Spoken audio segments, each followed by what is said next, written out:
Good evening. Welcome to the Checker Hall Seventh-day Adventist Health Ministries Department Lecture Series. Our topic today is gardening in small spaces, easy vegetables to grow in your own home garden and its benefits. We have a special guest presenter today, and you'll hear more about her later on in the program. We are very glad that you took the time today to join us on this Sunday evening, and I hope that everyone learns some useful tips as we are presenting in this session. Welcome one, welcome all. Also, if you have any questions or comments, you can put them in the chat and we will try to answer those questions in our question and answer segment. Our opening hymn is number 92. This is Our Father's World.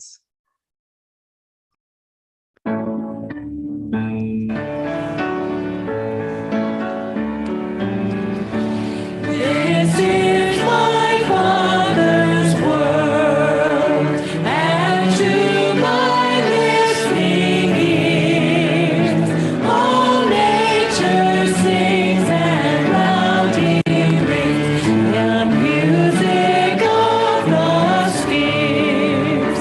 This is my Father's world, I rest here in the thought of rocks and trees, of skies and seas, His hand the wonders wrought. This is my Father's world, the birds their carols raise, the morning light, the lily white, declare their Maker's praise. This is my Father's world, He shines in all that's fair. In the rustling grass I hear Him pass, He speaks to me everywhere. This is my Father's world. Oh, let we never forget that though the wrong seems all so strong, we might share the ruler yet. This is my Father's world. Why should my heart be sad? The Lord is King, let the heavens ring. God reigns, let the earth be glad.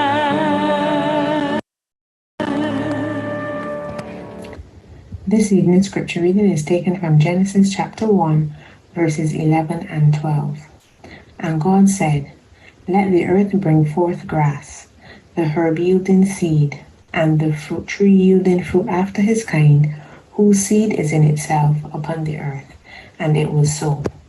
And the earth brought forth grass, and herb yielding seed after his kind, and the tree yielding fruit, whose seed was in itself after his kind, and God saw that it was good. Here endeth the scripture reading. Let us bow our heads for prayer. Dear Heavenly Father, we come here this evening. We come at the beginning of a new week. We come thanking you for all the blessings you have bestowed upon us. We thank you for the best blessings of the past week. We thank you for the blessings even of the new week so far. We thank you for all that you have done and continue to do for us. We thank you for providing us with food, clothing, shelter. We thank you for all the things that you provide for us on a daily basis that we oftentimes take for granted. As we come before you this evening, we come thanking you that you are interested in our health, that you want us to be in good health. You've created plants, you've created an environment for us to be healthy, and we understand that we have a duty to be as healthy as we can. As we come now this evening, we pray that you will open our minds so that we will learn what we can do for ourselves to become healthier, and not only for ourselves, but what we can do to make those around us healthier, our families, our friends, our neighbors, all those with whom we may interact on a daily basis. We pray that something that is said here this evening, we may be able to incorporate into our lives. We may be able to make a healthy lifestyle change so that we can be more aware of our health and we can be more proactive in taking care of our health. Help us to realize that health is one of the greatest blessings you have bestowed upon us, and we need to play our part to be as healthy as we can. So help that we may all learn something this evening. We may truly be blessed, we may truly be uplifted, and we may truly feel inspired to go and share what we have learned with others, and even to try it ourselves so that we can all be healthier and we can be better examples, so that we can carry out the mission which you have given us, which is to go and make disciples of others, so that ultimately we can all be saved in your eternal kingdom. This is my humble prayer in Jesus' name. Amen.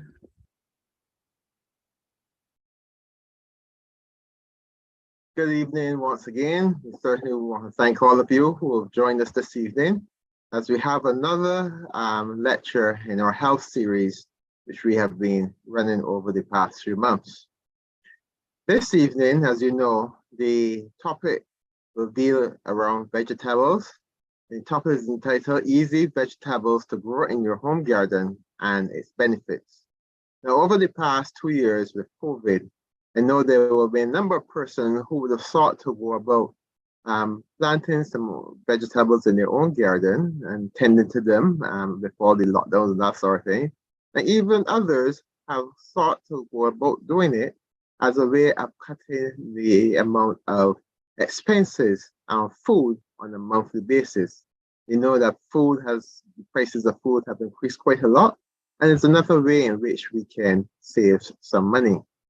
Now, this afternoon, we wish to educate our audience here in terms of how they can grow vegetables and save some money in their own garden. Now, our presenter this evening is Sister Veronica Grandison. She's known as Sister G, and she was trained by Wildwood and Uchi Pines and have done courses with Centurion Ministries. She is a retired teacher and is currently the health leader of the Breath of Life Church. She also has a profound passion for health ministry.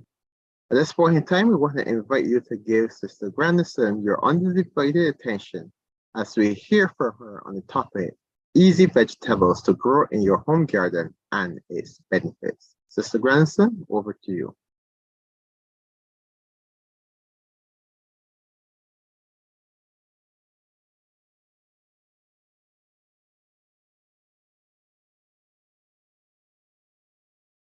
Grandison, you're muted.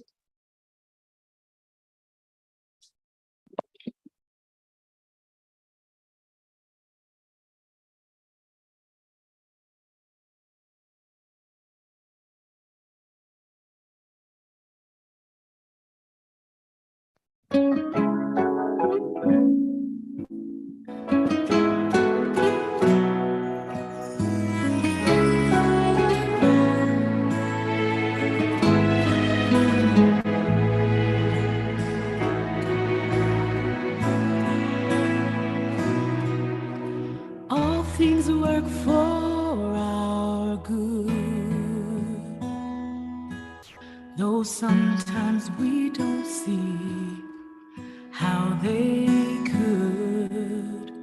Struggles that break our hearts in two sometimes blind us to the truth. Our Father knows what's best for us. His ways are not our own. So when your pathway grows dim and you just don't see him, remember you're never alone.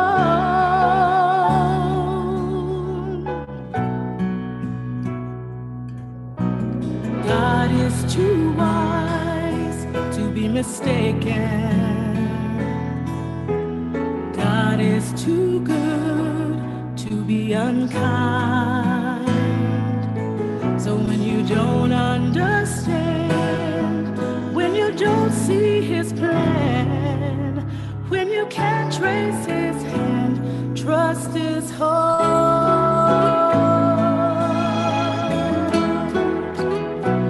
Trust his heart.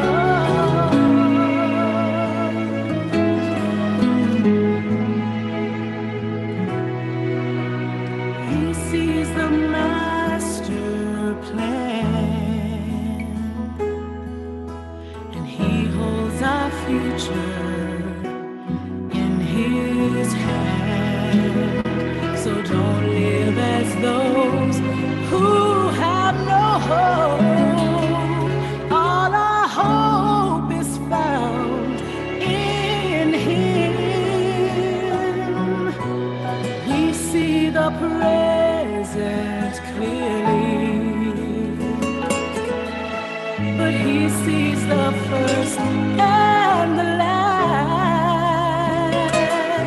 And like a tapestry, he's weaving you and me to someday be just like him. Oh,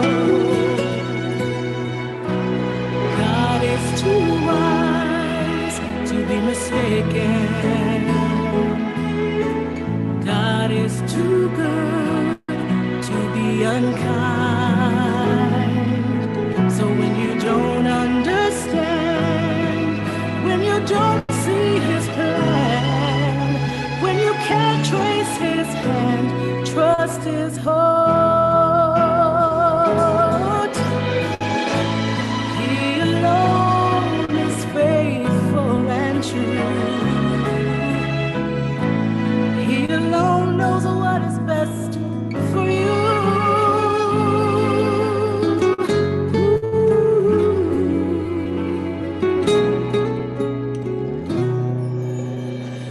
God is too wise to be mistaken.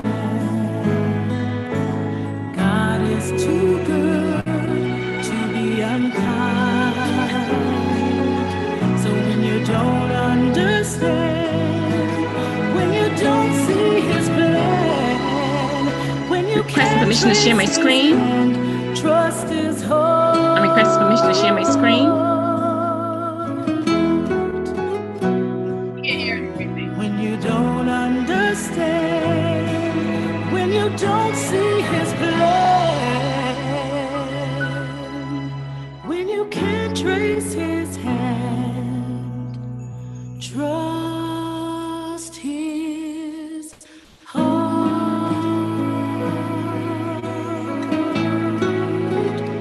Trust his heart.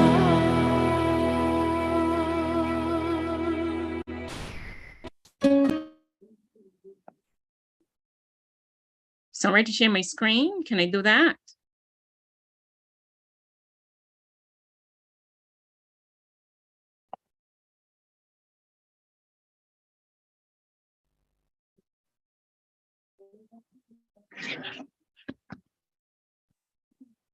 Good evening.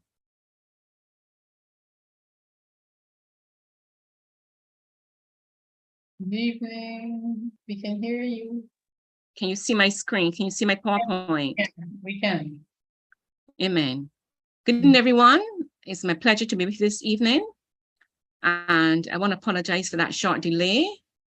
But I had a previous engagement. But this evening, I want to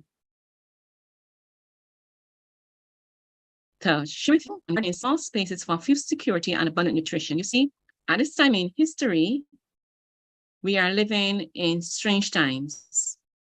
There's lots of talk worldwide of food insecurity, and also lots of talk worldwide about food getting scarce. And we as God's children, we know that we have to do things a little differently. And the reason we have to do things differently is because if we don't, we'll find ourselves in some serious challenges when it comes to our food. I want to encourage you to take some notes. And if you have any questions, feel free to post them and we ask those questions as we go on. I want to say to you that we have been forewarned. We have been forewarned. In Adventist Home on page 141, for paragraph 4, it says again and again, the Lord has instructed that our people are to take their families away from the cities into the country where they may raise their own provisions for in the future. The problem of buying and selling be a serious one. I know that for some of us, it's not practical to take our families around to the country because we can't afford it and so at this time. But despite that fact, I need to bear in mind that in the future, the problem of buying and selling will be a serious one, not only for us, but for lots of persons. You will have the money, but you won't have much to buy. And if you realize that even at this time, we go into the supermarkets, we spend $200 last week to buy this particular basket of goods. You go back next week and that basket of goods costs much more. So we have been forewarned. And I want to say to you, those who have land around your homes and who are in possession of land, expansive land, please start growing some food. Now, lessons from the Bible. The Bible tells us everything. And the number of lessons that we have learned from the Bible. And this evening, I want to share with you a brief lesson, and then we'll go from that straight into our logistics. And this lesson that I'm going to put it to you has a lot of bearing on where we are now in history and what we are doing.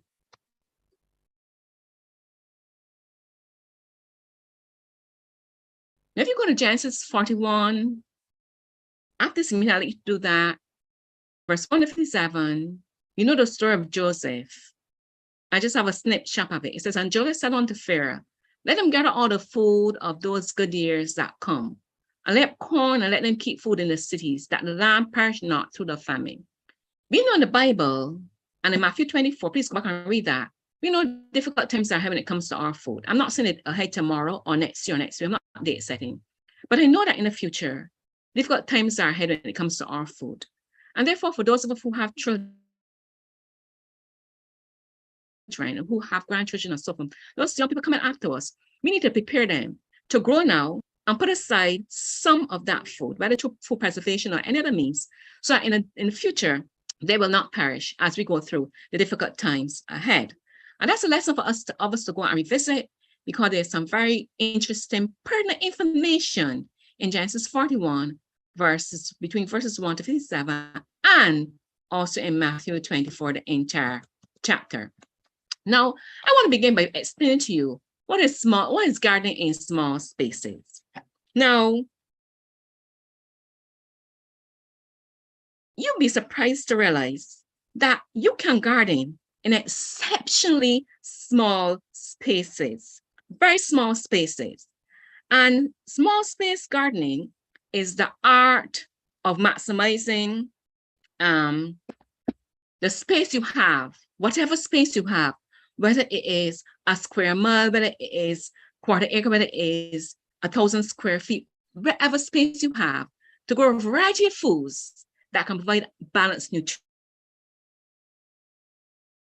nutrition. And note, balanced nutrition here is the key. You don't just want to grow food and eat food for eating food's sake. You want proper nutrition, because through that nutrition that you will maintain your health, and if you're sick, you'll regain your health. So small space gardening utilizes the art of choosing a variety of fruits, vegetables, beans, flowers, yes, flowers, wild edibles, roots, and tubers, which will supply abundant nutrition and also supply carbohydrates. Now, tubers and roots refer to things like sweet potato, yam, the beetroots, your turnips, your dasheen, your cassava, etc. So when you plant this small space garden that I hope that you'll do, you can't just decide I'm going to grow green vegetables. At this point in history, you have to start thinking of growing foods that will give you a complete meal. Flowers, because in your flowers, like your hibiscus, you can have teas there. You know, your sunflower, you can get sunflower seeds from them, which are exceptionally nutritious and full of minerals. So you have to plant that garden and use that small space to plant a wide variety of foods, including your vegetables, your beans, etc. And when I talk about beans, I want to say to you that don't just plant string beans, plant some of the Barbadian green peas, because those are exceptionally nutritious as well. Now, vegetables should be utilized for small space gardening. You should try to utilize vegetables that don't branch out or don't the runners, so to speak. Yes, you can still plant some pumpkin. I have a small space and I do plant pumpkin, but every now and then you have to turn back the vines. You have to control it so it doesn't take over everything. So some of the vegetables that don't branch out wide are your tomatoes, the eggplants, the zucchini, and yes, we can grow zucchini here in Barbados, or lettuce, and there are about 10 different types of lettuces that we get in Barbados. All of them have different nutritional values, so don't just stick to one, your kale, your broccoli, your cauliflower, your cucumbers, your sunflowers, and your lettuce. And yes, we can grow broccoli and cauliflower because I grow them in my small space and I get bounty. And once you grow them yourself in your small space, or when you have a large space, you know that you don't have to spread them, you can grow organically. Now,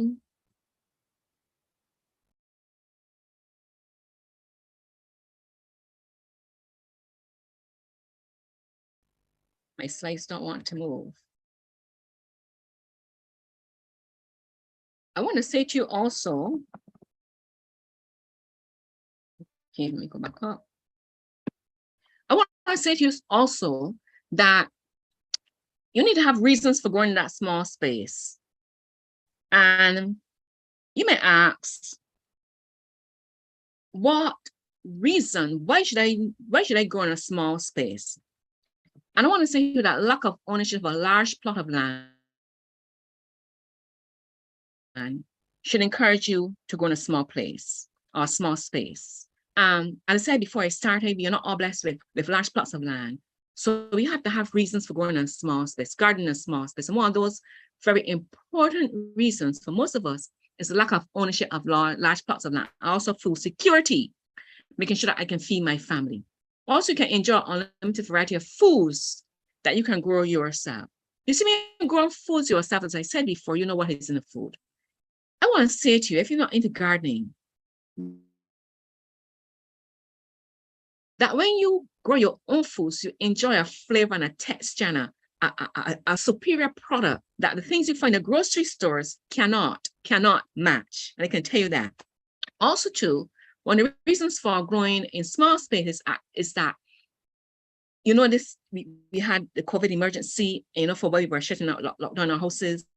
And for some people didn't have much food and they depend on persons to sneak out and take food for them. And so emergency reasons, and also for food shortages and unemployment and sickness.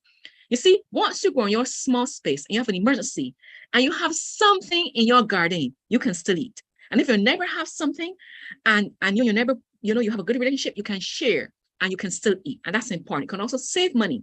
And the prices of foods in our islands are rising daily. And if you have food in your garden, you don't have to go down and buy a pumpkin that now I see small pumpkins at some supermarkets at $25 a pumpkin. You can go in your garden, you can reap a pumpkin, and you can use that pumpkin. Also, too, you can avoid the chemicals and the pesticides and the preservatives that are in lots of supermarket foods. I mean, we have foods that are sprayed heavily. And I hope you have heard about the dirty dozen. And I pray that if you haven't heard about the dirty dozen, that you will go and you research and you know to avoid the dirty dozen, because those are the foods that are heavily sprayed, like celery and strawberries. Those top the dirty dozen list. So, but when you grow these foods in your own space, even if it's small, you know you can avoid those foods. Now, what kind of containers can you utilize as you grow in your small space? You can utilize anything. And you can utilize 3, 5, and 2 gallon, 1 gallon buckets. You can utilize half barrels, pet bottles, juice bottles, old freezers and fridges. Sometimes a freezer may go down, or you might see somebody dumping a fridge or freezer. You can say, can you give me that freezer and fridge? You can paint it the outside and make it nice and find someplace on your small space to put that. plant pots and drink crates, all kinds of them. You can also use feed bags, you know, that sometimes when persons go to buy feed, they get feed bags, or persons go to buy sugar, like the and flour, like the bakeries and stuff. You can also use those bags. You can use plastic, ornate plastic, supermarket plastic bags, but the ones that don't disintegrate, all kind of buckets. Try not to use buckets that had in paint or buckets that had in chemicals, because you don't want those chemicals to seep into your foods. Also cement blocks or big hats, or some old big Panama hats, you can grow in those. You can grow in baskets and or shoes. What you can grow in depends on your imagination. And at this time, I want to share with you a video that shows you a little bit about growing in these unusual things.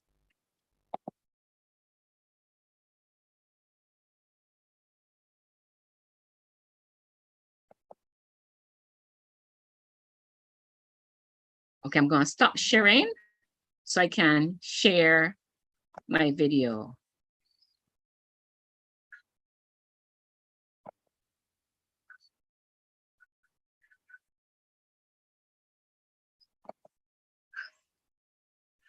I'm going to share again so you can see my video.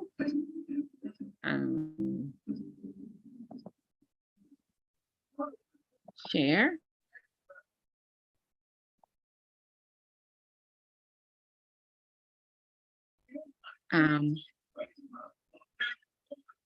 Can you hear my video? Oh, no, not yet. Not yet. Okay, let me go again. Maybe I didn't share the audio. So stop sharing. Let me go again. Share. I should get something saying share sound. Optimize the video. Let me go again. And let me share. Okay, can you hear? Let me start it.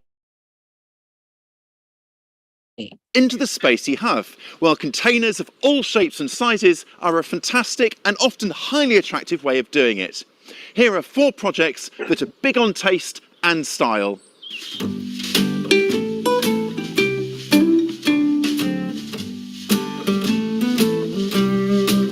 Hi, I'm Ben Van Heems, editor of growveg.com, and on this channel we share the very best tips for an easy, productive vegetable garden. Okay, so let's roll up our sleeves and get planting.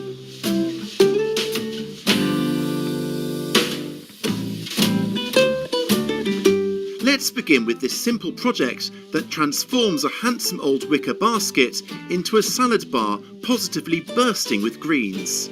Start by lining the basket with any porous membrane, like this weed control fabric, that keeps the potting mix in but lets excess moisture drain through. Next, fill the basket with potting mix, crumbling up the final layer to give a good, even texture. And because salads are shallow rooted, you can reuse some of last year's used potting mix at the bottom to save a little money. Right, we're ready for the seeds. We're using a cut and come again salad leaf mix to give a variety of leaf textures and flavours. Sow the seeds nice and evenly across the surface by dropping pinches of seeds a couple of inches above the surface like this. Then it's just a matter of covering them over with more potting mix, tamping it down and watering thoroughly. Place the basket in a warm location with plenty of light and keep the potting mix damp but not soggy. 3 weeks on and the seedlings are well on their way. They'll be ready to pick in just another couple of weeks. Keep your basket outside or on a sunny windowsill, picking individual leaves as soon as they reach a usable size. You could also use baskets like this to grow a tasty crop of finger-sized salad carrots.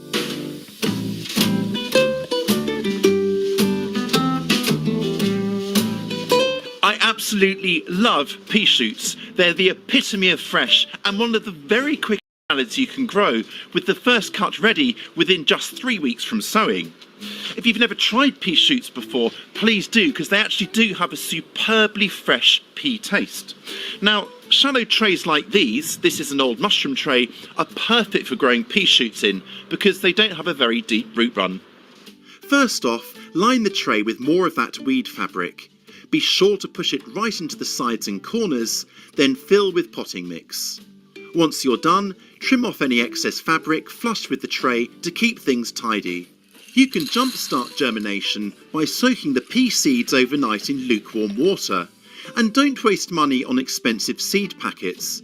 These ones here are just the dried peas sold in the grocery store. The swollen seeds can now be scattered across the soil surface before covering them over with a 1/2 inch or 1 centimetre layer of the potting mix.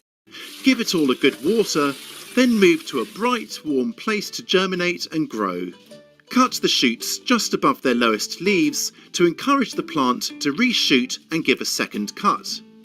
You really can't beat fresh pea shoots. Try them on salads, but also scattered onto soups or folded into risottos. Right, I fancy some strawberries for dessert.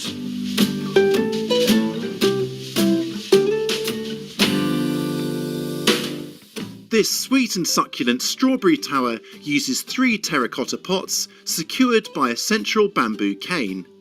The widest pot, at 14 inches or 35 centimetres diameter, forms the base of our tower. Fill it with potting mix, leaving space at the top for your strawberry plants. Now thread the medium pot. This one has a diameter of 10 inches or 25 centimetres onto the bamboo cane through its central drainage hole. Push this down into the pot below and fill with potting mix. Repeat with the smallest pot. Ours is 6 inches or 15 centimetres wide. Now to plant. This strawberry tower uses a total of 11 strawberry plants, 5 in the bottom pot, 4 in the middle and 2 at the top. Take care to plant them at the correct depth, filling in with more potting mix so that the crown of the plant, that's where the stems emerge, sits level with the surface. Water the plants regularly and feed with a high potassium fertiliser such as a liquid tomato feed to encourage lots of fruits. Cut off any runners like this in the first year to keep plants compact and bushy. In subsequent years, you can root the runners to make more plants for free.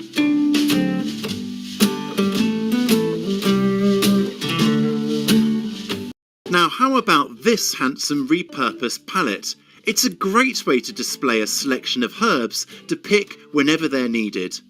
As a keen cook myself, I love to have fresh herbs to hand. They not only taste amazing, they also save a fair amount of money on those rather mean packets of herbs you can buy. Basil's my favourite, and you'll find out more about how to grow basil and how to make your own pesto in our book, but more on that in a minute. To create slightly deeper planting pockets, you'll first need to detach 3 boards from another pallet to add to this one. Nailing the extra boards to the pallet then doubles the depth of planting pockets. All secured into place, the pallet can then be given a waterproof coat of outdoor paint. Chalking on the names of herbs is a nice touch. Paint on a couple of layers of chalkboard paint, having marked out the position of each chalkboard panel with masking tape. Once dried, it's on with the planting pockets, and for these, a durable landscape fabric is best. Cut the fabric to fit, then staple it neatly to the back of the pallet, along the sides and flat along the front. Fold in the edges of the fabric to give clean lines and to stop the edges from fraying. And there we have our pallet planter ready for its herbs. I chose a mixture of grocery store and garden centre bought herbs, including basil, rosemary, sage and parsley. The final job, in neater handwriting than mine, is to chalk up the names of the herbs. Keep your herbs watered and pick them often to keep them bushy and productive. If you'd like to try out more projects like this, you'll love our new book, Grow Veg, The Beginner's Guide to Easy Vegetable Gardening. Now, at the start of the season, it's often a bit tricky to come up with new ideas, things you want to shake things up a bit for the new growth. And that was kind of the idea behind this book. It's got 35 new and original projects that you can try out, things for all levels of ability and things that are sure to brighten up your garden. You can pre-order it now, and as a thank you for doing so, we'll ping you over by email a free bonus chapter, and that's a bonus chapter only available to those who pre-order. Check out the link in the video description to find out more about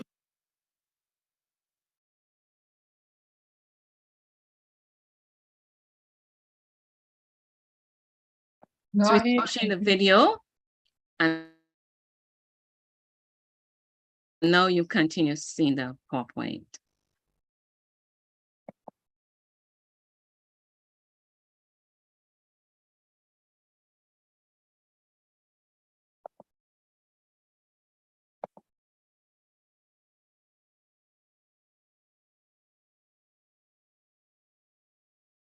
Okay, so from that demonstration, you see you can grow in almost anything.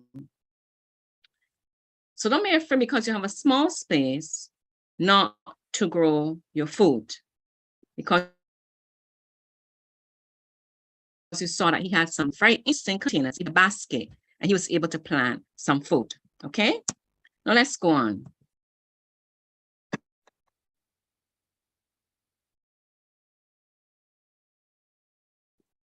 If you have any questions, put it in the chat and Sister Grace would allow me to answer those questions.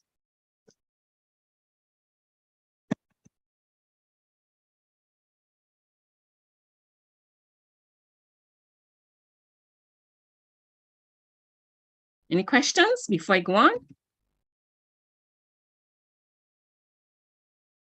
All right, let's talk a bit about the methods of gardening in small spaces. Now, I want to say to you that there are many methods that we can utilize to garden in small spaces. We can use hydroponics, we can use aquaponics. And for most persons, I believe you know that using hydroponics is a method of growing plants in water. No soil is used, but the water has to be amended with necessary nutrients so that the plants will grow and develop. On hydroponics, you can use small containers. You can buy some of those plastic containers with covers that are available in places like Shop Smart and so forth, and you can drill your holes, etc., etc. You can do hydroponics right in your backyard. And you can grow in a small system. You can grow up to 50 seedlings, 50 seedlings, 50 plants. And then another method that you can utilize for small space gardening is your aquaponics. And this is a combination of using your fish to fertilize your crops, and hydroponics is a combination of aquaculture and hydroponics. And this method has become very popular in Barbados. And in our supermarkets, we have lettuce, lots of lettuce that are grown using hydroponics and using aquaponics right here in Barbados. I want to say to you that this method saves water, because once you set up the container, you don't have to change the water. You just have to add your nutrients. You may have to add a little water from time to time. But you don't have to water your plants every day, but you must feed those plants. And is this system easy to set up? Yes, it's pretty easy to set up. But of course, if you don't know to set it up, somebody will have to teach you to set it up. And in this next video, I'm going to show you a simple hydro aquaponics setup. So let me stop sharing again and let me show you that video.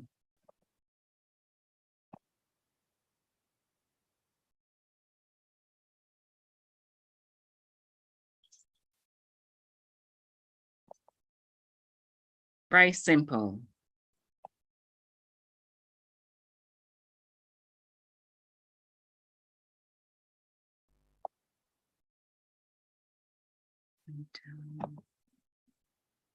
Share screen. Want to show you this video and share. You should be seeing it at any time now.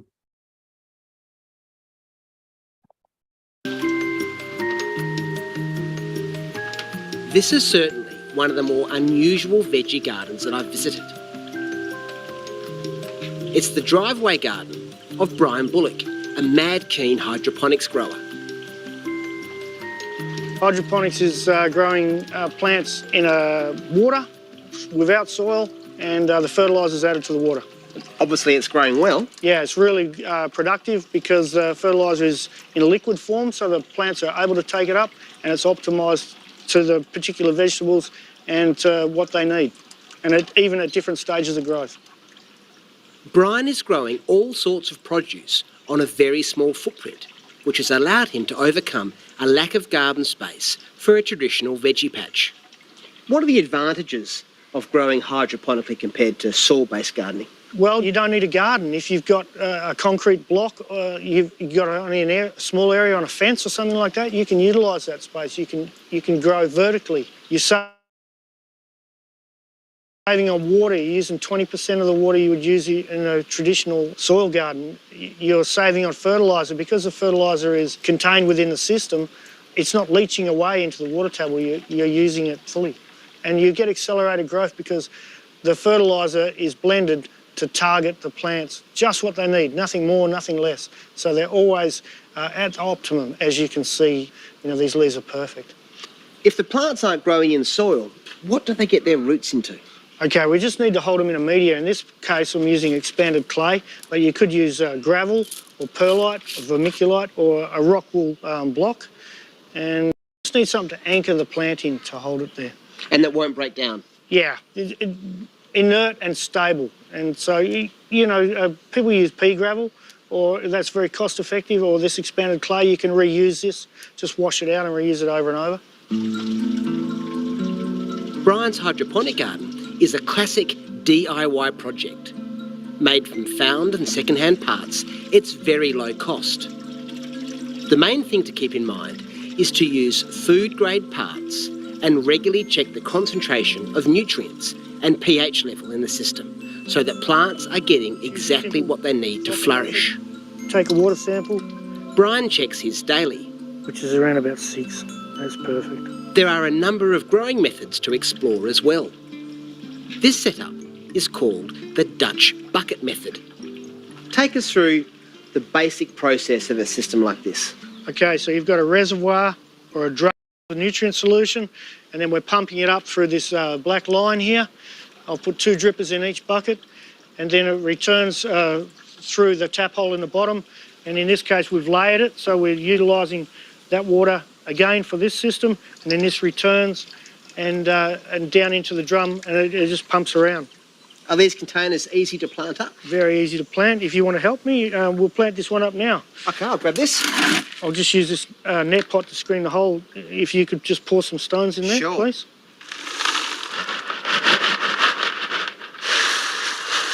Rightio. So I've got these broccoli here I was going to plant in here. And how many would go into a container of this size? I like to put 2, like one in each corner is a good thing here. So I'll just dig a hole. Is there enough moisture there to prevent transplant shock? Now what I'll do now is I'll water them in, and then I'll check them tomorrow morning or something. If they look like they're a little bit thirsty, I'll give them a little bit more, and then within 3 days the roots will be down and they'll be doing fine. That'll do. And that's it? We're growing broccoli. The Dutch bucket way? Yeah, to grow 2 broccoli, they'll be fantastic. The broccoli are up and running in the Dutch bucket. But there's an even simpler, passive system that even the most novice gardener could try. It's called the Kratky method. Oh, wow. Look at that root mass. Yeah, look how healthy it is. We're just starting with a bucket and a lid. We cut a hole in it here so that this goes through. And what I do is I put a drain hole level with the bottom of the net pot on each side so we can't overfill it. And if it rains, the rain won't drown the plant. And so you just plant, in this case we've got celery, so we just plant celery into there and we water it from the top like this. With your nutrient-rich? With the nutrients, full-strength nutrients. So we water it from the top. Okay. When it's overfilled, yep, it'll come out the side. So once the roots are into the nutrient, you only need to top it up like once a week or once every 2 weeks, depending on the weather. Does it go stagnant? In warm weather, this is not suited for really hot weather. It does go stagnant. Yeah, that's why I like to grow Kratky with the Kratky method in winter only. Okay. But you can grow in summer, but it's tricky. and perfect for things like celery that don't mind wet feet. Yeah, celery just loves this. Making the use of vertical spaces is a real advantage of hydroponic growing that I love. Imagine the possibility of using walls and fences to grow food. This looks like a good space saver. This is great. So we're building on a vertical system. What we do is we pump up to the top and the nutrients go around the system, and with gravity takes them back to the reservoir, and we just pump that around. And the plants are planted into these net pots. And what we do is by cutting a piece of plastic and gluing it like that, we can keep the nutrient level at the right level. So even when the system is off, the plants are just touching the nutrients. So they've got their feet wet. Very neat. And I guess you could grow picking greens, cucumbers, anything like that? Yeah, for sure. You can grow lots of smaller plants. This system's fantastic for that. And great for up against a fence. I reckon I've got just the spot at my place to try something like this. Yeah. In an urban environment where your space is limited, you know, this makes great use of it. Great use of a space. I've got another project. Fantastic.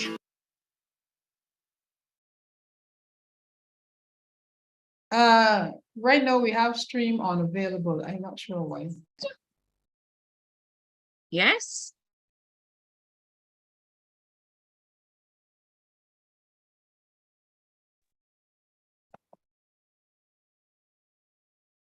One minute. If you could continue that, and the video you're showing there had a copyright issue with it. Oh, Okay. Okay. All right. So let me go back to my presentation. I think my presentation also stopped, so I'm going to have to start back my PowerPoint.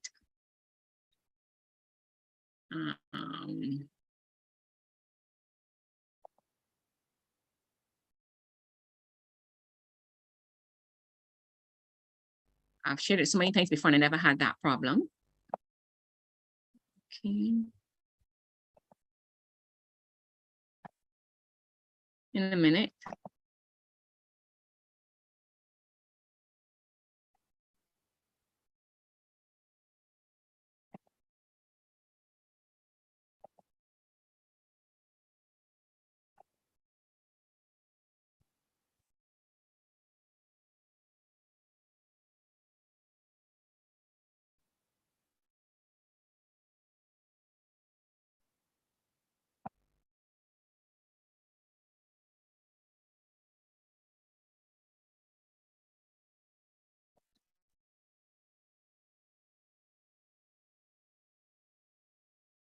Okay.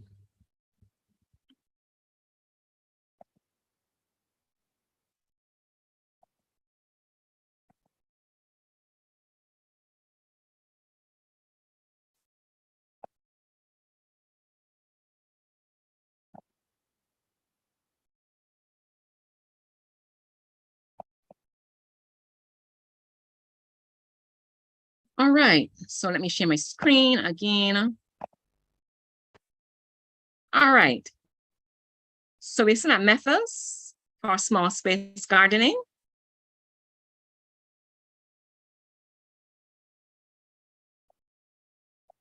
And you can see my screen, I hope. Yes? yes, yes. Okay, I haven't seen it coming on YouTube. You're still seeing the violation, the string violation window.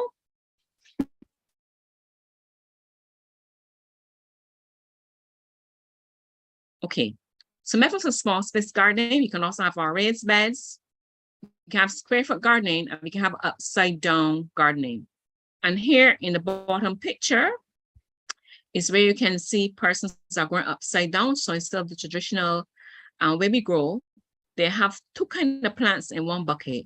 They have a hole in the bottom bucket. They plant maybe a tomato vine or whatever vine, and a plant comes out and grows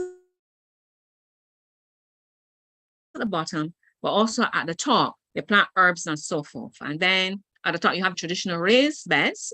And in the middle, you have square foot garden. Now, square foot gardening is extremely good for growing lots of food in small spaces because you divide the bed into square feet and you plant 2 of the same kind of crops in that square space, in that square foot.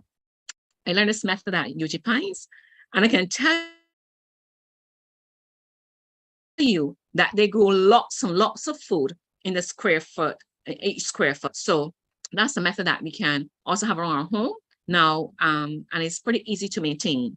And the wonderful thing about this square foot garden is that you don't have to plant up in all the square feet one time. For example, you can decide if you divide your bed into 20 square feet. You can decide that on the 1st of October, I'm going to plant, say, 10 leafy vegetables.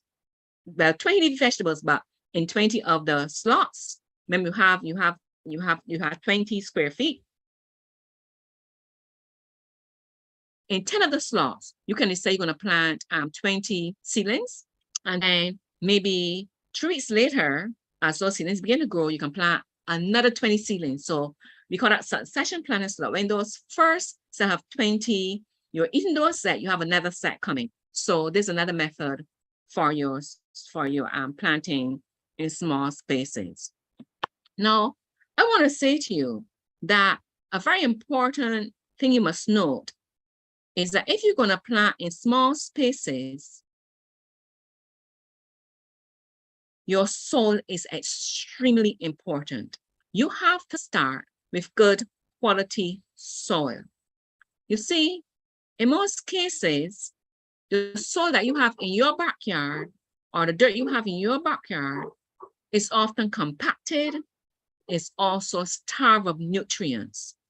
Then you have to amend that soil with lots of organic matter. What is organic matter? Things like compost, aged animal manure, some potted mix you can get from the garden store, some cocoa coir, some worm castings, and some peat moss.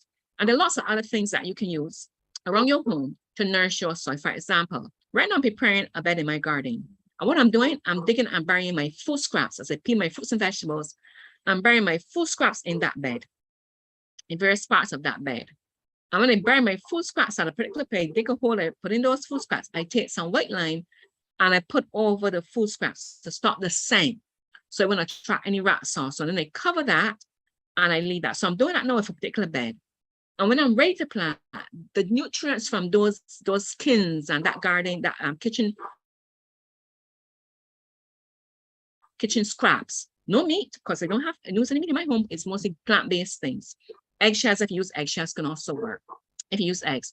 And those scraps will amend the soil and make your soil nourish your soil. And therefore, it's important that you nourish your soil, because if you nourish your soil will feed your plants. You see, in this era, we go about feeding the plants by lots of chemicals, but we don't need to do that in our small spaces. We can feed the soil. Once we feed the soil will feed the plants. Now, organic matter improves the texture and the quality of the soil while retaining moisture and nutrients. And one of the things that you're going to do when you plant in your small space, especially if you use raised beds, after you plant your if you do direct planting, you plant your seeds, you can cover the soil with dry grass or some hay or some coconut husk. And what that will do, that will help the soil retain moisture, so that when the days are very hot and your soil begin to lose moisture quickly, that amendment, that grass or that dry coconut husk or the hay, that would ensure that water stays in your soil and your plants are not dehydrated. Now, peat moss doesn't have a nutritional value, but what a peat moss does, it lightens that dirt you have in your backyard. Because they say that dirt you have in your backyard will most times not be nutritious enough for you to grow healthy, wonderful, nourished plants. And because if your plants don't have proper nourishment, they cannot feed you, and you want your plants to be nutritionally dense. So the quality of your soil is also very important. Now, you cannot overdo organic matter. You cannot give your plants too much compost. You can't give your plants too much rot manure. Now, where do you get my manure? Now, some people give their animals antibiotics and lots of chemicals, so you cannot buy manure from anywhere. But we have an organic farm here in Barbados that they are in a project with the Barbados government where they cannot give their animals any antibiotics or any chemicals or so. So I buy my my manure from them, would have both cow manure and both goat manure. And therefore I don't have to be afraid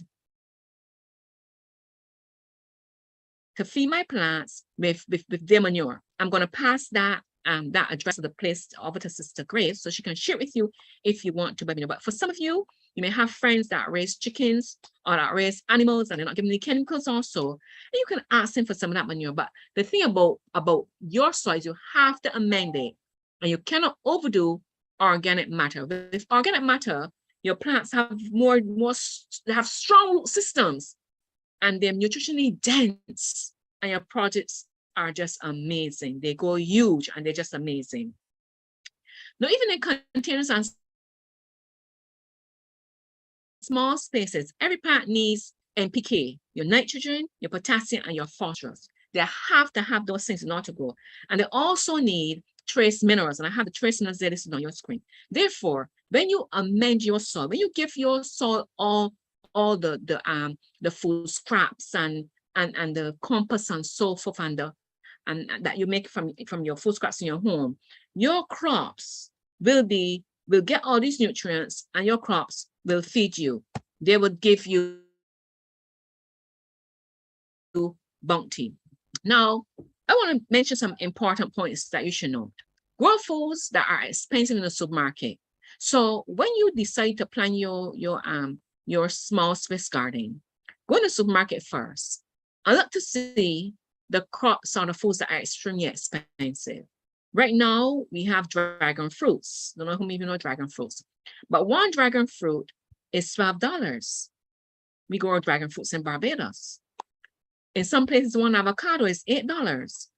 And also, too, pumpkins are extremely expensive. So I would advise you to go to the supermarket and see the crops that are very expensive and then plant those ones in your garden. Also, learn about wild edibles and how to grow them to supplement your meals and what you plant. Utilize the leaves from your sweet potato, your pumpkin, your squash plants because they're rich in minerals and vitamins. And also, in your small space garden, practice intercropping. What do I mean by that? In one space, don't just grow cucumbers, but grow cucumbers, grow tomatoes, grow lettuce, grow some broccoli, grow some flowers, grow a variety of different vegetables, because what they do, the different scents confuse the insects, the harmful insects, and therefore your crops are not attacked by them. Now, I want to say to you that even if you intercrop, but you refuse to feed your crops and they're weak, the insects will still attack them. However, once you feed them and they're healthy and they will nourish, and you interplant, you wouldn't get harmful insects coming to eat your plants out. Also, too, one of the things that we want you to know is if you're going to plant crops that are large, like fruit trees, use large, sensible containers for those large crops. Because if you're going to plant a lemon tree, don't plant it in a little container because it's going to be extremely difficult to keep that plant nourished. If you're going to plant trees or crops that have very strong, robust roots, like broccoli and cauliflower, make sure your container is nice and large, like a 5-gallon bucket. And as I said again, start with very good quality soil. Don't wait until you're ready to grow to start amending your soil. If after this presentation, you have learned anything and you decide you want to grow, start amending your soil, start looking for soil, start looking to start that bed, start that container from tomorrow. Now, also another important thing I want you to know is only grow the foods that you like to eat. It does not make sense growing foods that you do not like. It does not make sense. Also, grow a variety of food with different colors, and we also know food with different colors contain different nutrients. So you want to grow a variety of foods. Don't just grow broccoli cauliflower and cabbage, which belong in the same family. Grow some sweet pepper, some sweet different varieties of your tomatoes. Also, you grow some sweet potato. You can also try English potato, some cassavas, grow a variety of foods, some Chinese cabbage, grow a variety of foods. And as was also explained in square foot garden, don't plant all of them the same time. Plant some of your growing using the vegetables, say in week 1 in the month, and 3 weeks into the month, when those are getting ready to eat, plant another set. So you will always have in your garden. Also grow foods that will boost your immune system. Foods like garlic, some onions and ginger, and general herbs like thyme and basil and nettle. You see, as we go more into these difficult times ahead, you want to make sure that when you're getting a cold, that you know where to find thyme. Thyme is a wonderful herb that helps with colds. You want to make sure that as we go down through the end of time, when you feel that your immune system is compromised, you can use your onions and your garlics. So plan your garden well, and don't forget to include things that can boost your immune system. Also, I want to say that it's important to know that ensure you plant some vegetables that has a quick turnaround of at least 6 weeks. And here on my page, it's going to come up just enough for you. Some of those 6 weeks crops are things like Chinese cabbage, your kale, your microgreens. I hope you have heard about microgreens. That's a separate presentation all by itself. Your collard greens, yes, you can grow them here, grow them all the time. Your spinach, your Swiss chard, your lettuce, your beet greens. And I know we plant beans, beets. We eat the beets and we throw away the leaves. No, no, no. The beet leaves are actually more nutritious than the beets. And also too, I want to say to you that we're going to take a quick look at 6 wheat per house crops that you can grow in small spaces. Now, I'm just going to share 3 or 4 with you because I'm going to make this pop-up available to Sister Grace that she can share with those who attend this session. Now, let's take a look at 4 6 weeks crops for abundant nutrition that you can easily grow. And I'm not just saying you can grow. I'm not dealing with textbook information. I'm dealing with what I do and what I grow in my small space, because my space is small. And I can tell you that you can grow an abundance of food, and you can grow foods that are nutritious. And not only nutritious, that foods that will produce lots of food that you can even share with your neighbors. So here we go.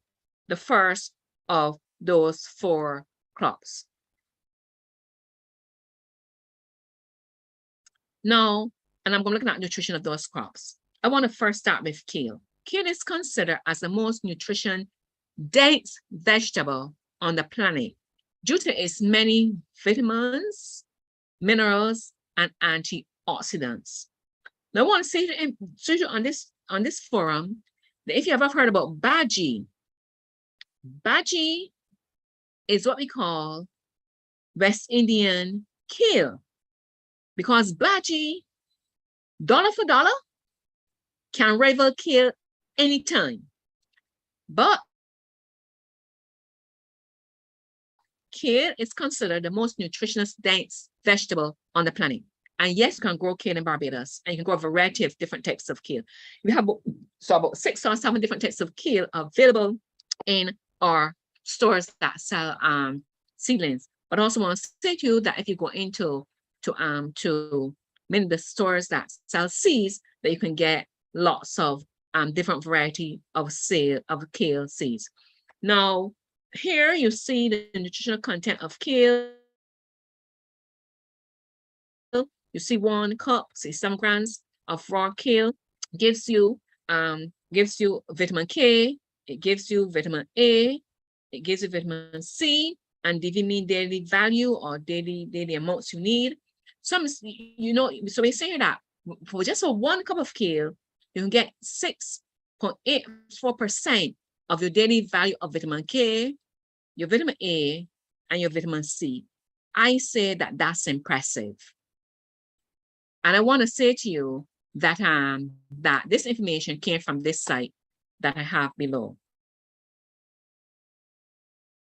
Very impressive. And that's one.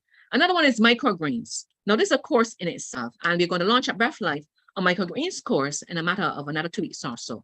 Now, what are microgreens? These are immature greens. When I say immature, don't mix the immaturity with nutrition. Immature greens produced from the seeds of vegetables and herbs.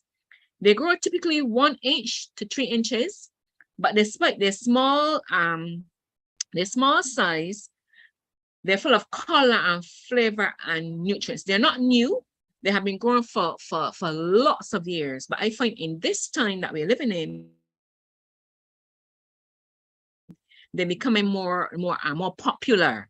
Now, one study found that microgreens contain up to 40 times more nutrients when compared with their mature counterparts. So what is that saying? If I grow microgreen lettuce and I eat those baby lettuce, they're more nutritious than when I let the lettuce go to 6 weeks and it's now ready for market. You see, when the crops are small, they contain more nutrition because that nutrition helps to make them into big seed, big plants. But at that young stage, the plants are more nutritious. Microgreens can be grown in your kitchen all year round, and they're easy available. I want to say that another way that you can grow in small spaces to also do sprouting. And they didn't address that in this presentation, but you can also do sprouting. And I have to do another presentation for Sister Grace face-to-face, and I will demonstrate sprouting in that presentation. So microgreens are exceptionally expensive. Not exceptionally nutritious, not expensive. Yes, if you buy them in the supermarket, they're extremely expensive at super center. But when you grow them in your home, they can be extremely affordable and they're packed with nutrition. I want to say to you that beet greens also, these are edible and they're rich in potassium, calcium, flavonoids, fiber, vitamin A, and vitamin K. And I want to say to you that that we normally throw away those, but I want to encourage you to start eating them as of now. They contain lots of nutrients and they contain lots of antioxidants and beta-carotene and lutein. Lutein is very good for eye disorder, eye problems. And I want to say to you that when you plant your vegetables, please add some beets and utilize your beet tops because they're extremely nutritious. If you only have beet tops, you can put them in your smoothies, you can put them in your stir fries, you can dry them and crumble them in your gravies, you can put them in rice, you can do them in a variety of ways. Yes, they have a fairly strong flavor, but you'll get accustomed to it and you think of the nutrition. The last one I want to go through with you that is packed with nutrition is your collard greens. Can we grow them locally? Yes, I grow them all the time. And these are also a rich source of calcium and vitamin A and vitamin C. And 1 cup of collard greens, just 1 cup, 190 grams of cooked collard greens contain an abundance of vitamin K. You know, vitamin K is known and needed by the body for blood clotting. So I want to say here that research is also showing that, that the vitamin K and the nutrients that are embedded in collard greens are also used to improve our bone density, our bone health. Now, I want to encourage you also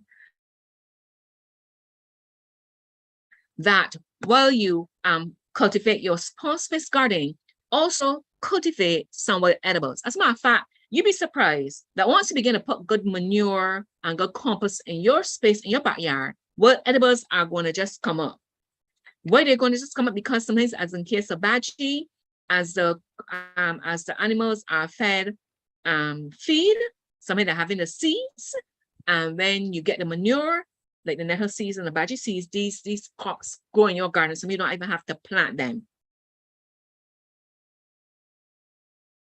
But these wild edibles are abundantly nutritious. I want to encourage you to purposefully cultivate them. And also, you may get some, we call them volunteers that may come up in your garden just because you use compost and because you use manure, depending on where your manure comes from.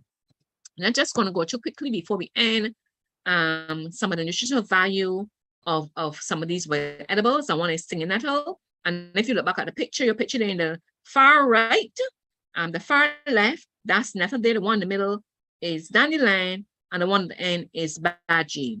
Now, senna is the richest source of chlorophyll in the vegetable kingdom. As a matter of fact, nettle is known as the king of the wild grasses or wild edibles. And this is what it looks like.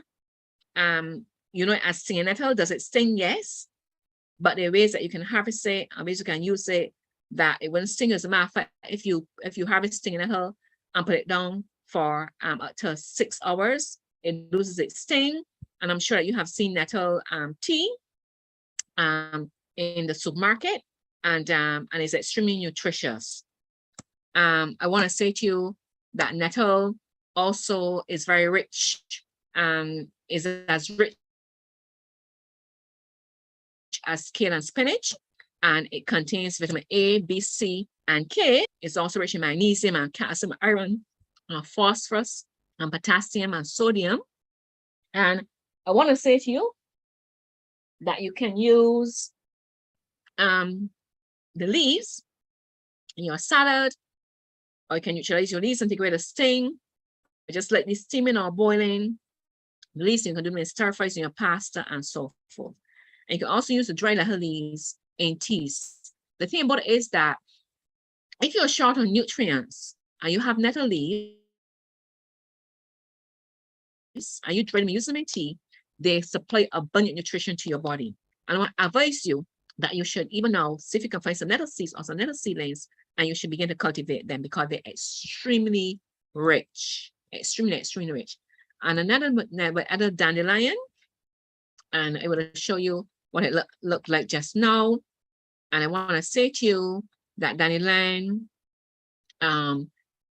is part of the sunflower family, and it has lots of vitamins and minerals, and it's also loaded with fiber. I'm sure you know dandelion. It grows all about. If you go to our campsite in Oldbury, lots of dandelion is growing around there. You can add the leaves to salads. You can put it in your smoothies. You can eat it raw. You can eat it cooked, and it's an excellent source of vitamin A, vitamin C, and vitamin K. Now, I want to see it also contains your B vitamins, and it has high levels of magnesium and iron. If you go in a health food store, you see dandelion, dry dandelion being sold in tea bags, both the roots and the leaves. It's exceptionally nutritious. You don't have to buy it from the health food store. You can cultivate your own. It's very, very easy to cultivate. And the second last nutritionally dense, well, edible I wanted is just that you can plant in your backyard or in your small space is Baji. It's a powerful blood builder. The flower, seeds, and the roots have medicinal and nutritional benefits. I believe that some of you know Baji. Once you have a garden, it pops up because the seeds are fed to the animals and in their feed, and therefore, if you have manure, it comes up just by itself. Now, our entire plant is rich in antioxidants, and Baji contains iron, potassium, magnesium, copper, calcium, vitamin C, vitamin B, zinc, amino acids. It has lots of fiber that helps you go to the bathroom properly, and it is a powerhouse of nutrients and vitamins. And I want to say to you that the last edible I want to introduce you to, and I want to ask you that to put it in your small space, and it can grow very well in your small space, is purslane, or we call it pigweed. Some people call it hogweed. And it's a green leafy vegetable, and it can be eaten raw. It can be placed in salads. It can be placed in stews, and people use it like lettuce, and they use it like spinach. It's exceptionally rich. And I want to say to you that it grows well. It is a drought-resistant weed, and therefore, when plants sometimes do not get appropriate water and can't grow properly, purslane or pigweed will grow. Now, at this time, I'm going to end with this last slide. As you look at this slide, you will see that 100 grams of purslane contains the following nutrition in the amounts. Vitamin C, 35% of your daily allowance or your daily needs. Vitamin A, 26% of your daily allowance or your daily needs. Magnesium, 17%, potassium, 14%, iron, 11%, and calcium, 7%. So I want to say to you that as you attempt to grow in small spaces, do not just think of the traditional things. Think of your flowers. Think of your fruit trees. Think of your vegetables. And please embrace the methods. There are various methods that you can use to plant in small spaces. Are there any questions?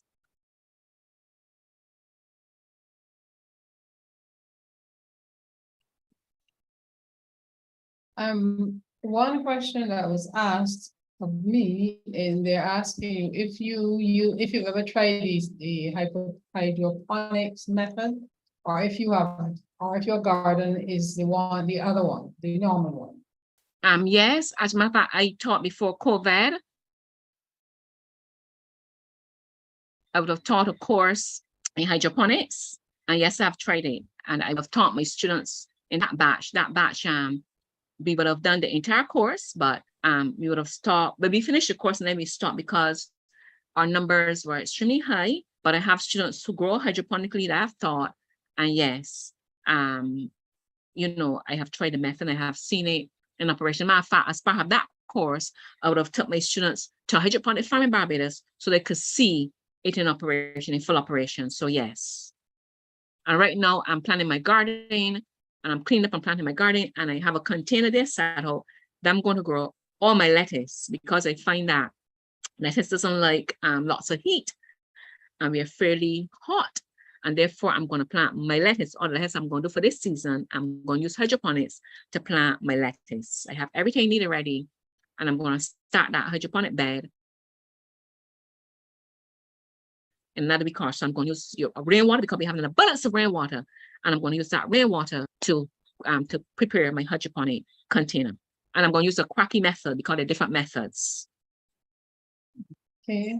And do you have any pictures of your garden? Of course, I have lots of pictures of my garden. I mean, for us this afternoon. No, because I don't have any pictures of my garden for you this afternoon because my time was short. And I wanted to utilize the time. And you know, I had a previous arrangement. I had a previous meeting, I had a church meeting, and I wanted to make sure that I can maximize the time. Okay, another question. I'm giving you as much as I can give you in the limited time I had. Where do we get the peat moss? I mean, some people you can get it from Muddy Boots. You can also get it from Manning Garden Store, Massey Garden Store in Warrens. Okay. And you can get it also from Massey in Spring Garden. And I also see Carter's carrying it. It's extremely popular. It's nothing that is hard to get. And before COVID, it was pricey. But what you can do, and I encourage you to do that. Now, you belong to one church. Plan your garden with a friend. So if say a bag of 50-pound bag of peat moss costs say $50, I'm not saying it costs that, this is just an example. Split between 3 of you because you don't need a lot. You need to lighten your soil because you see when your soil is nice and light, your roots don't struggle to penetrate, to go down to get and to pull up those nutrients. When your soil is rough and hard and rocky and so, the plants have more challenges.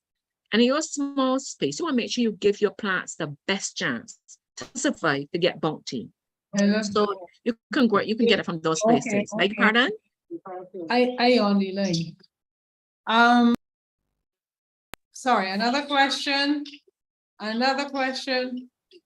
is someone asked if where do you get, they see the vegetable seedlings, but where do you get the seeds? You may find the vegetables. Yes, I want to say to you that you see, if you're not into gardening, you miss things. But I want to say to you that in supermarkets, around our island, you're still getting vegetable seeds and they're still going. I can tell you that. Now, if you go to Carter's, there's a garden section for farmers. Do not be afraid to go in that section and buy seeds. And the thing about it is that they're so good to their farmers that they have some little small packages. And it's those small packages may have 1,000 seeds. And it may just cost $9, you know, and they're variety and they grow. As a matter of fact, I have a very good friend, Brother Prescott, who's one of our medical missionaries who has a serious garden. And sometimes I buy those and I used to play with them because I eat freely from his garden. He grows organically and I can walk in his garden. He doesn't have to be there. I can reap and I can eat. So most times I go to Carter's and I buy some of those seeds for him. And when he germinates them, he shares some of those seeds with me to plant in my own garden. Also to Kuliman, I hope I have the name pronounced correctly. They have a wide variety of seeds, a wide variety of seeds, and they're non-GMO seeds. As a matter of fact, I don't think we in Barbados up to COVID could import legally GMO seeds. I don't know if that has changed during COVID, and this is because lots of things have changed. But to that point, they couldn't import any GMO seeds. And therefore, at Kuliman, there are a wide variety of seeds at Cattle Supermarket, at Manic. There's so many seeds in Barbados around the place. I'm sure if you go tomorrow, you start getting the seeds, you're going to find an abundance of seeds. And I want to say to you that all you need to do is get one of those trays, the trays you can get, that are cheap, $3-4 for a tray. Those trays with those compartments. You can buy some potting mix. And you can plant your seeds yourself, even if you have little containers. As a matter of fact, when I cut a tomato or so, I cut a watermelon or so, I go outside and I plant the seeds just so, pumpkin plant the seeds just so, and I get seedlings, and I'm able to share those seeds with others. So it's not very difficult. Yes, sis. Okay, I don't know if anyone else has questions.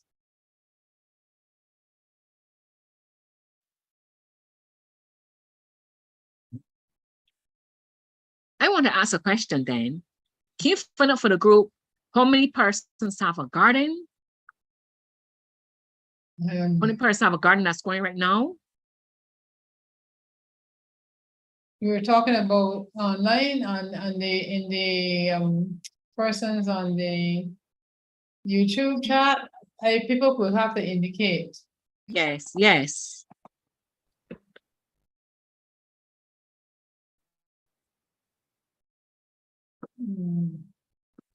Can people indicate if they have gardens?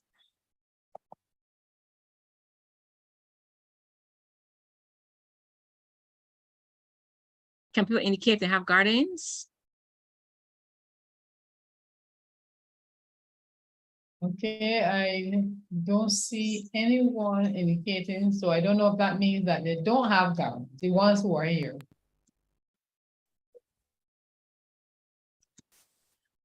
I also want to say to them. One person said, I tried, but monkeys. Okay, there's an easy fix for that. Now, you can cover your garden. If you have small space, you can cover your garden. So in my backyard, I have bought some, it's a special mesh, and I cover my beds.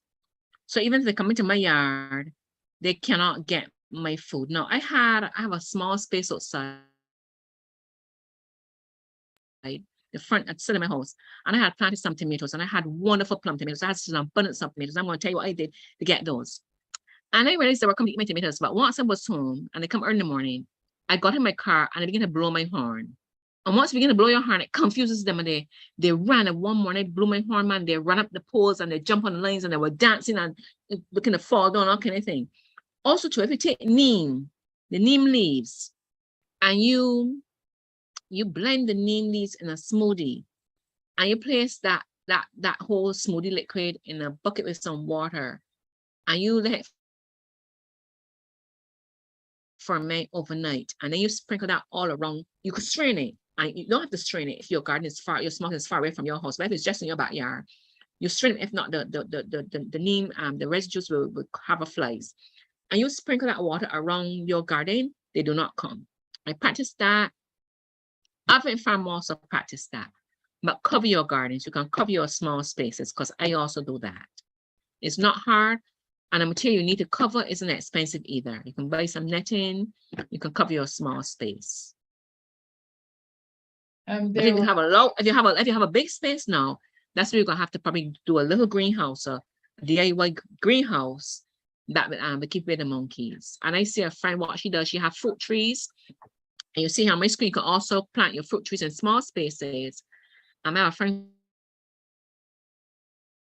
who has some fruit trees, and what she does, she goes on and she put plastic bags over her fruits when they get a certain way so the monkeys wouldn't I'm getting whatever friend that does. A friend he has a big space. He plants way beyond his field some plants for the monkeys. So he plant banana trees and certain things. So they come there, they don't then come up to his area behind his house to eat the rest of the produce. So there are lots of things we can do. But we cannot allow the monkeys to stop us from growing food. Well, the things we can do. There are about 6 people who indicated that they have gardens. Some wonderful that they're trying. Another question. And if those persons want to chat with me afterwards, hold a second. If those persons want to chat with me afterwards for further tips, I'm willing to do that. If those 6 persons want to chat with me privately afterwards for any assistance, I don't mind doing that, because at this time it's critical for us to get gardens. Yes, please go on. Yeah. A question is asked, well, what do you do to get rid of the worms? But I know that you did say mixed gardening, mixed in your vegetables. And your fruit and your flowers. Flowers? You talking about? Yes, and your flowers. If you plant your flowers, your marigolds, yes, your marigolds, your sunflowers, you plant your jubbers, you plant your flowers between your vegetables and the different scents. So when you put on cabbage, put on some garlic, plant some garlic in the same bed, some onions in the same bed. Mix them up. And when you mix them up and you give them proper nutrition, because once your plants are strong, they give off a scent that can be the insects. But if they're weak, the insects will come and devour them. And once you do that, you find that you don't have a problem. But I want to also say to you that I had a bountiful kale, big batch of kale, wonderful area with kale. And what I had it right in front of my house. And as I come on evenings, the first thing I would do, although I would nourishing them, I would look for the eggs of those worms, and I would pick them off. And for me, it was worth it, because I had kale in abundance, and I could even give kale to my neighbors, and that was valuable for me to share. So you can, once you plant intercropping, you could control that. And also too, if you can't plant intercropping, then you look for those eggs, or you cover your garden. Don't be afraid to cover your containers. Don't be afraid. When I first started off years ago, and when I came back from UG Pines, I'd done garden at Weibo, but then I did garden at UG Pines, and I came inside. I was going to start a garden. My yard was cemented. I got some blocks. I put them around. I got some soil, and I got a mosquito net. And I got a line, and I dropped the mosquito net around the garden. And that's where I first started. And I got bounty. People were amazed.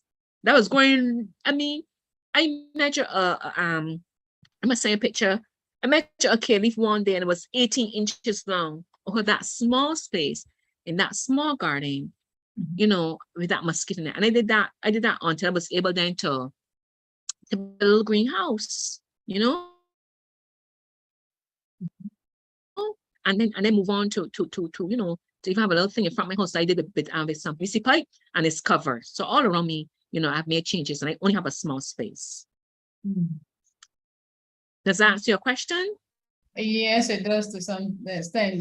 I think maybe at some point, if you show the picture, people persons will understand. But we do get the idea of how to, because pests are the main problems that a lot of people face. I mean, Yes. not true, but the pestle, yes. Now I want to say the slugs, because you can cover your bed.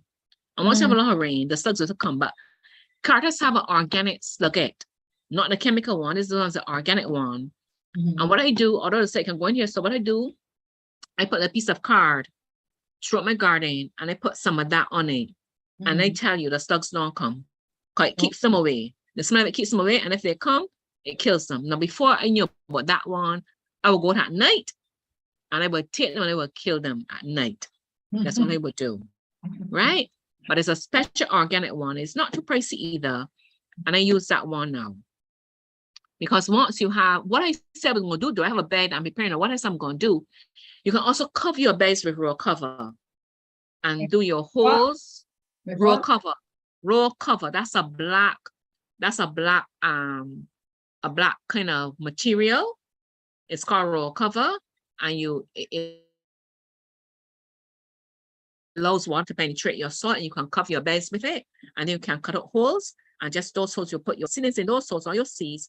And that is where you will keep down there any slugs or so that wants to come through and eat your seeds, right? You can do that. People do that a lot because it eliminates the weeding. The grass doesn't come between your gardens. So Advent Farm does that.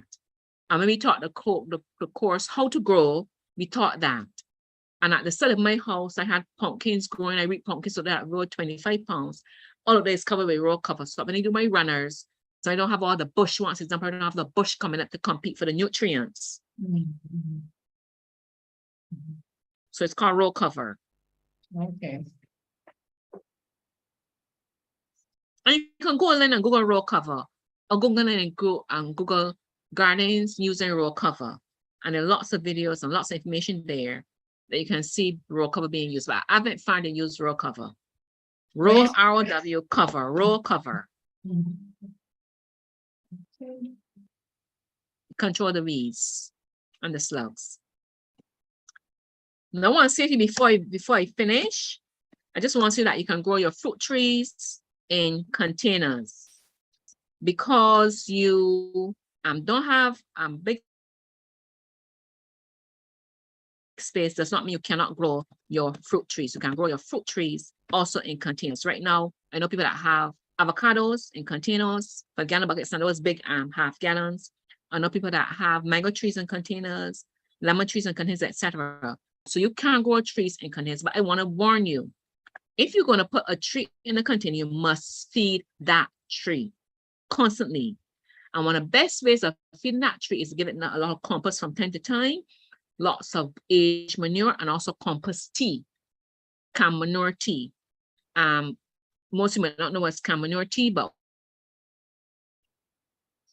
when we did the course, how to grow, and I do the course from the garden to the kitchen, I teach persons how to do canned manure tea. It's just taking the manure and the molasses and your Epsom salts, and you're putting it in a pillowcase, and tying up in that pillowcase in a bucket of rainwater and leaving it there so the rainwater will extract the minerals for a day or two. And then you take out that water and you dilute it and you feed your plants. It really does provide nutrients. I know it's a whole mouthful, but what I want you to go with is that you can grow in small spaces. And I want to stimulate your curiosity. So you're going to do your own further research and you will grow some food. Don't let the monkeys deter you, and don't let failure deter you. Reach out for help, because there are lots of people that I have taught gardening that are going bounty even now, and sometimes eat from their gardens. Yes, Mr. Greaves, a whole mouthful. I know. I don't know if anybody else has a question, but I haven't seen or heard of any more. No more came to me. So at this point, I just want to say to you. I'm gonna stop sharing. Okay.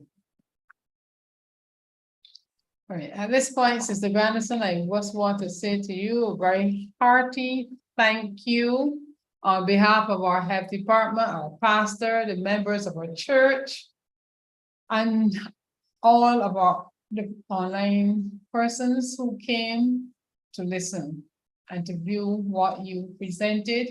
And that was done very clearly. It was very informative, and I'm sure it's very timely seeing the times in which we're living. Our high food prices and threatening food scarcity really demand that we become very innovative and that we do what we can to augment our food supply, and especially our access to the important vegetables and fruit, which can be quite expensive. This food issue is certainly not just one that we face here on our island. It is one that is worldwide.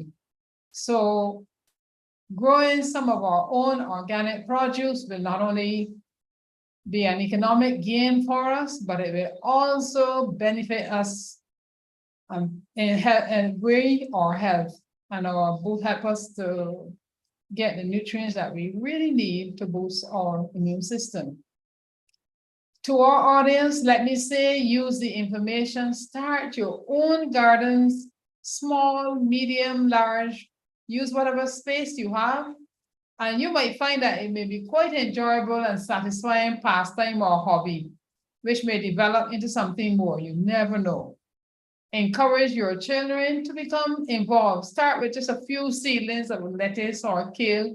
I was interested in the little baskets. Sometimes we have old baskets and old containers that we may throw away. Instead of throwing them away, we can use them and put compost in it. We can put some, go to the store and get that, what do you call it, Sister? Yeah, your site that you're quiet. Soil mix and your peat moss. Right, and all of those things, and it's easy to do. Now, I look at the hydroponic thing, it looks interesting, and it certainly would take up less space because you will have fence and whatnot, but it looks kind of complicated, so I guess we should not let it scare us. We can start small and see how we can extend, and we can always get her to come and show us some stuff, some of us, if we have problems, and get started, and then we'll be on our way. And of course, if you have a tank, and many people have tanks now, so they can get rainwater. Oh, yes. And they can use that on their plants, so that it will save you your water bill as well. If you have a tank and you can attach it so you get rainwater from the roof, then we're in business. So I want to again say thank you to Sister Grandison. Thank you to those of you who came online. We appreciate that you took some time out to listen, and we hope that we have been, what was said will be beneficial to you and your family. And we hope we are wiser and better equipped to start our garden. So thank you very much, everyone. Amen. Amen. Amen. Amen.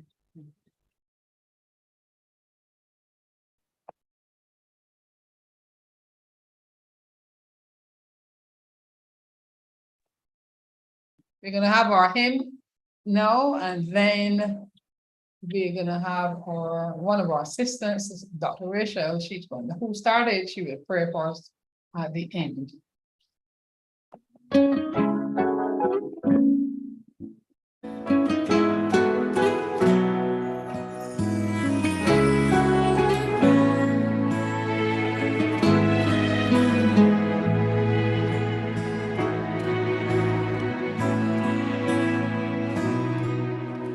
All things work for our good,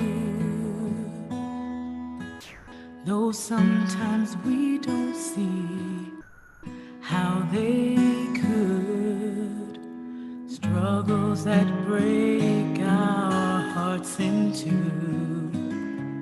sometimes blind us to the truth.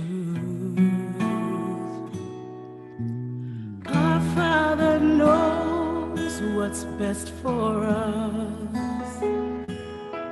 His ways are not our own. So when your pathway grows dim and you just don't see him, remember you're never alone.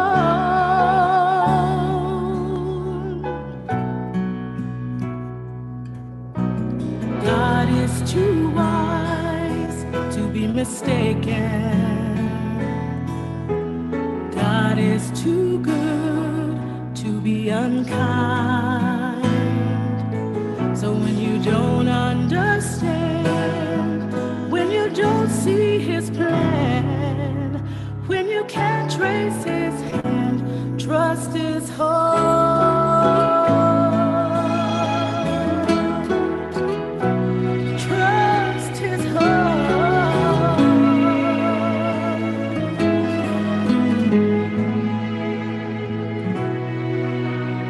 He sees the master plan, and he holds our future in his hand. So don't live as those who have no hope. All our hope is found in him. We see the present clearly, but he sees the first and the last. And like a tapestry, he's weaving you and me to someday be just like him. Oh, God is too wise to be mistaken. God is too good to be unkind. So when you don't understand, when you don't see his plan, when you can't trace his hand, trust his heart. He alone is faithful and true. He alone knows what is best for you.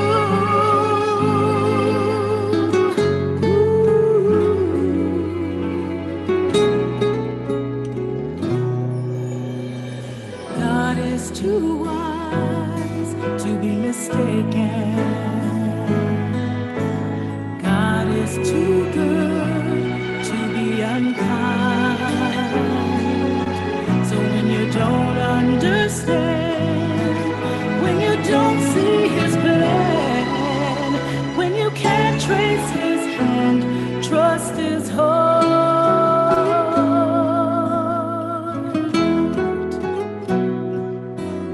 When you don't understand, when you don't see his plan, when you can't trace his hand, trust his heart.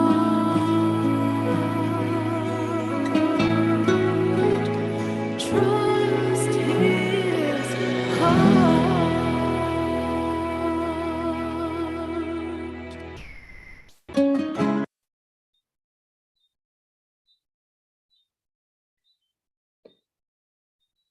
Let us pray. Dear Heavenly Father, thank you for bringing us all to the start of another week. Thank you for allowing us to have had a restful Sabbath day. Thank you for allowing us to have another health series lecture in which we would have been provided with useful tips as to continue to keep us healthy. Please continue to be with the health department of the church, allowing us to be able to provide topics that will be beneficial for our congregation, as well as the guests who would normally peruse our YouTube channel. Now continue to be with all of us in the rest of the week and help us to have a successful week for Christ's sake. Amen. Amen.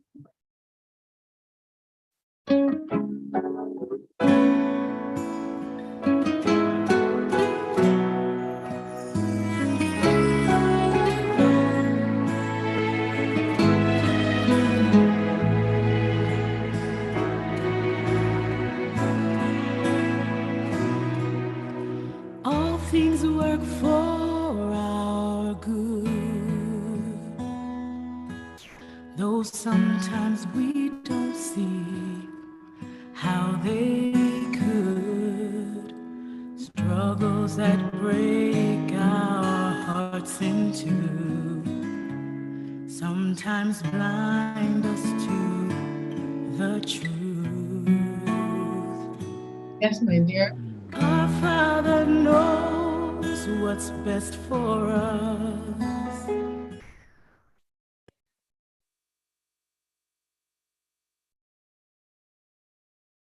Thanks, Rich. Thanks, Johan. Johan? And